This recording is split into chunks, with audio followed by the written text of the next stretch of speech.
दर्शिक कन्या अनामिका कॉलेज में अपना ग्रेजुएशन पूरा करती है।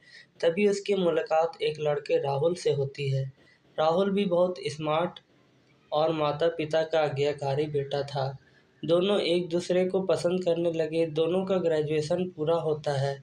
राहुल अपने शहर में जॉब करने लगता है और लड़की भी एक अच्छा जॉब कर रही होती है। दोनों ने निर्णय लिया कि अब माता-पिता से शादी की बात करने का वक्त आ गया है। लेकिन परेशानी यह है कि दोनों का कास्ट अलग-अलग है। अनामिका ब्राह्मण है और राहुल राजपूत।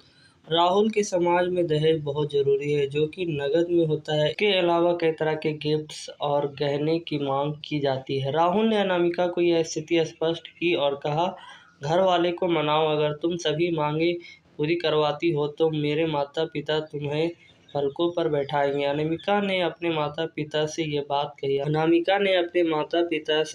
कही। अनामिका के माता-पिता को यह बात पसंद नहीं थी और अनामिका की जिद थी कि अगर मुझे दहेज दोगे तो मेरी इज्जत बढ़ेगी। अनामिका के माता-पिता सक्षम भी थे, बिना मांगे भी अनामिका को बहुत कुछ दे सकते थे, पर उन्हें इस तरह दहेज की मांग करने वाले लोग पसंद नहीं आ रहे थे।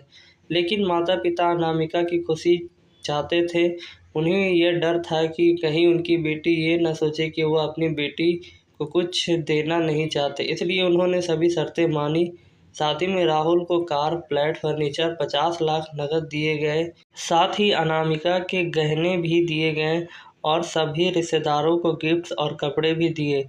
शादी बहुत धूमधाम से की गई, कोई कमी नहीं छोड़ी गई। अनामिका के मन ही मन यह गुमान था कि कास्ट अलग होने के बावजूद माता-पिता ने उसकी शादी ससुराल के हिसाब से की। अनामिका को विश्वास था कि उसे बेटी बनाकर रखा जाएगा, उसे वही प्यार दिया जाएगा जो उसके माता-पिता ने दी, क्योंकि उसने अपने ससुराल का मन रखा। अनामिका ने अपने घर से ससुराल विदा ली। ब्राह्मण कन्या राजपूत घर की बहू बनी। ससुराल में पर्दा प्रथा थी। बहू को मनचाहा खाने तक की स्वतंत्रता नहीं थी।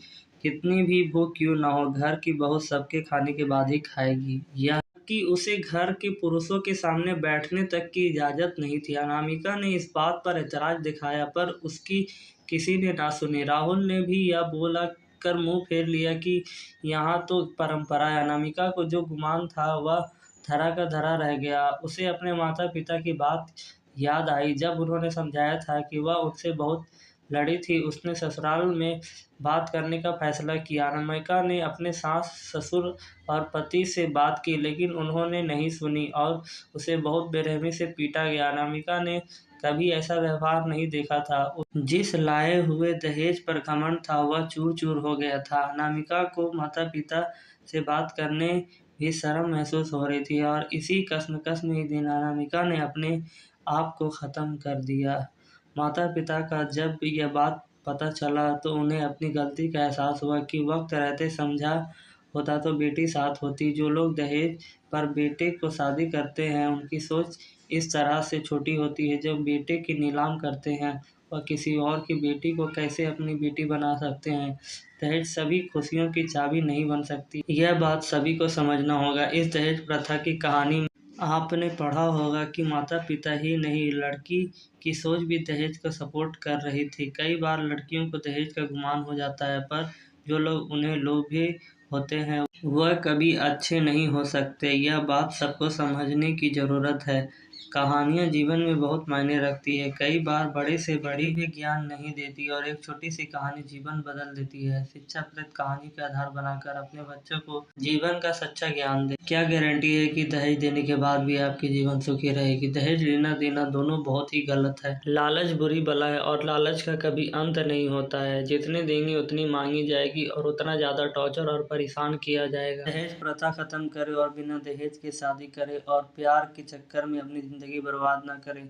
आपकी जान से बढ़कर कोई भी चीज़ कीमती नहीं होती है। आने वाले कल क्या होंगे ये कोई नहीं जानता, इसलिए अपने माँ-बाप की बात मानें। आपसे ज़्यादा ज़िंदगी उन्होंने जी है और उन्हें पता है कि क्या होने वाला है और क्या हो सकता है।